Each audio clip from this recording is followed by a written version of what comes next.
messieurs, bonjour. Bienvenue dans votre magazine L'Hebdo du Parquet. Voici le sommaire. Affaire Habré, la Chambre africaine extraordinaire d'instruction vient de boucler un séjour de 15 jours au Tchad. Classement sans suite du dossier de la plainte de l'État du Sénégal en France contre l'ancien ministre d'État Karim Wade. Abdoulaye Baldé devant la Cour de répression de l'enrichissement illicite lundi prochain. Le maire de Ziguinchor devra justifier un montant d'1,4 milliard francs. Mati 3 Pommes en prison. L'animatrice est placée sous mandat de dépôt lundi dernier. Mati Fall, de son prénom, est poursuivie par la compagnie Transair pour escroquerie portant sur la somme de 14 millions de francs CFA. Le développement, c'est tout de suite.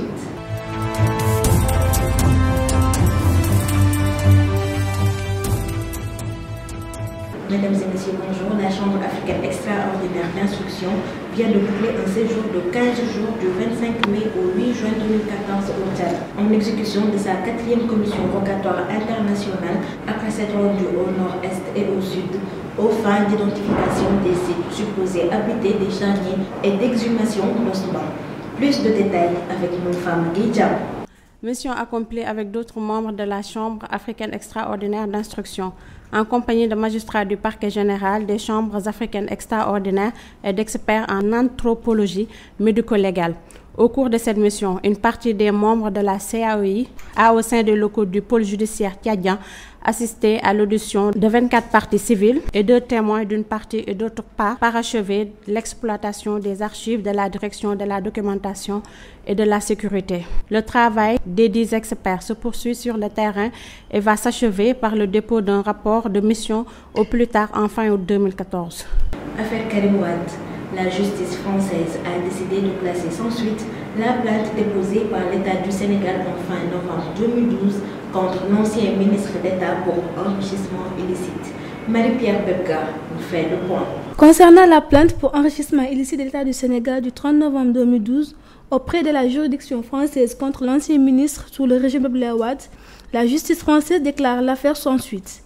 Elle parle d'infraction insuffisamment caractérisée. Cela est une décision de la Cour d'appel de Paris, dont les avocats de Karim Wade sont revenus pour la rendre publique lors d'une conférence de presse. Un des conseillers de Karim, à savoir Maître Seydou Diagne, joint au téléphone par la rédaction de la radio Futur Média, estime que cette réponse de la justice française montre que la démarche et la place de l'État du Sénégal est de la pure fantaisie. Nous disions que notre client est innocent et que lorsque l'État sénégalais porte plainte devant une justice indépendante, performante, reconnue mondialement, et on lui donne une réponse judiciaire négative, ne serait-ce que pour l'image du Sénégal, c'est préjudiciable et dommageable à notre État, souligne Maître Seydou Diagne.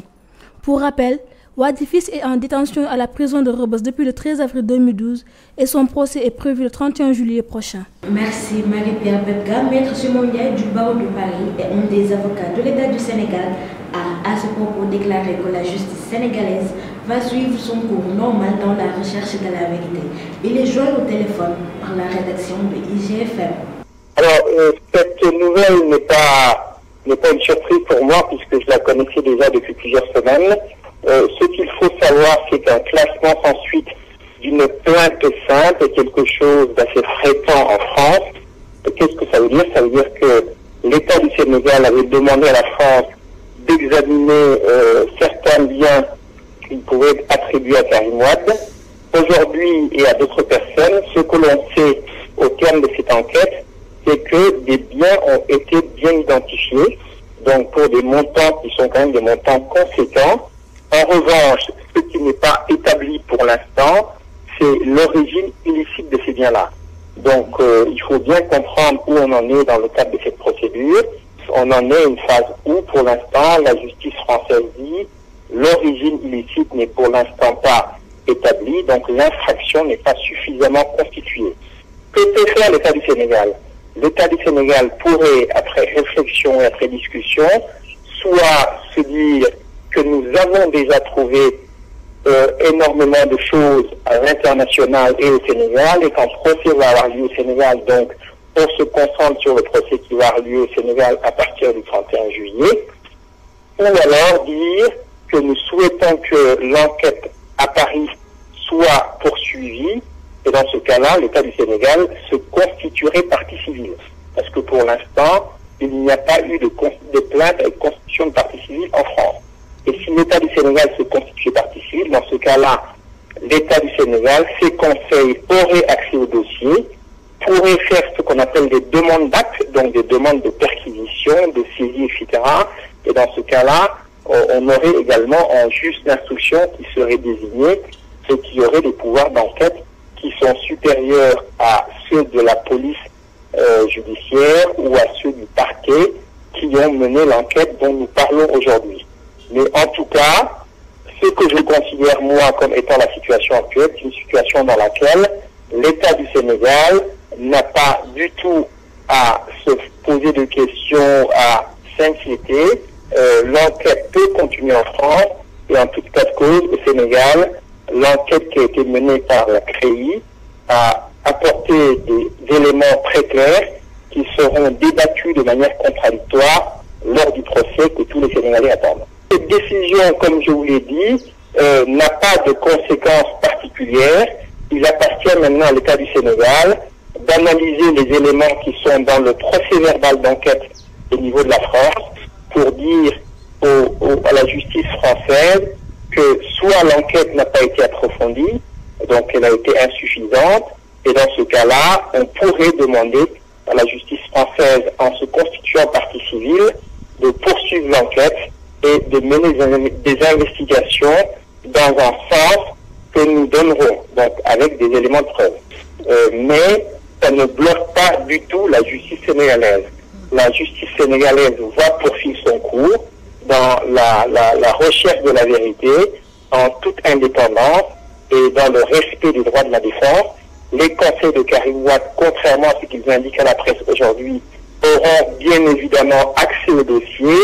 Ils ont déjà accès au dossier d'ailleurs à Dakar, pourront débattre des preuves qui seront rapportées, pourront citer des experts et tous les témoins qu'ils souhaitent. Voilà, on aura un procès équitable et non pas un procès politique comme il le prétend. La célèbre animatrice de la Sen TV, Mame Maty Fall, plus connue sous le nom de Maty Trois Pommes, a été placée sous mandat de dépôt lundi dernier par le procureur de la République pour escroquerie portant sur la somme de 14 millions francs CFA. Elle devait être jugée mercredi dernier, mais son procès a été renvoyé jusqu'au vendredi pour comparution de la partie civile. C'est le directeur général de Transair, le commandant Alioune Fall, qui a porté plainte après avoir donné à crédit 23 billets d'avion à Maty Trois Pommes, une dette qu'elle n'a pas pu payer et qui lui a coûté la prison. Écoutons le récit de Henri-François Sarr. Mame Maty Fall, alias Maty Trois Pommes, 40 ans, mariée sans enfant et animatrice à la Sen TV, était gardée à vue pendant tout ce temps dans les locaux de la section de recherche de Colobane, dont les téléspectateurs suivaient samedi dernier son émission diffusée en plein temps sur la boîte cathodique de D-Média. Maty Trois Pommes, elle, répondait aux questions brûlantes des gendarmes enquêteurs. Loin de Dubaï, le Vegas du Moyen-Orient et ses 200 merveilles, son luxe ostentatoire en plein désert, ses boulevards extravagants qui sentent à 1000 lieues l'argent du pétrole, c'est à la caserne Samba Diéry Diallo que se jouait la prolongation de la soirée morne de Pape Diouf. Une fête dédiée à la culture sénégalaise qui s'est malheureusement transformée en une foire au problème pour la co-organisatrice Maty Trois Pommes, qui paie aujourd'hui le reste de la note salée à son corps défendant. C'est le commandant Alioune Fall, en sa qualité de directeur du groupe Transair, qui a déclenché les poursuites contre Maty Trois Pommes. Dans sa relation des faits, le rédacteur de la plainte qui poursuit l'animatrice pour escroquerie portant sur 14 420 000 francs CFA explique qu'il a été approché par Mame Maty Fall pour un sponsoring de la soirée de gala suivie d'un forum des affaires à Dubaï. Mame Maty Fall sollicitait 23 billets d'avion vers les Émirats Arabes Unis.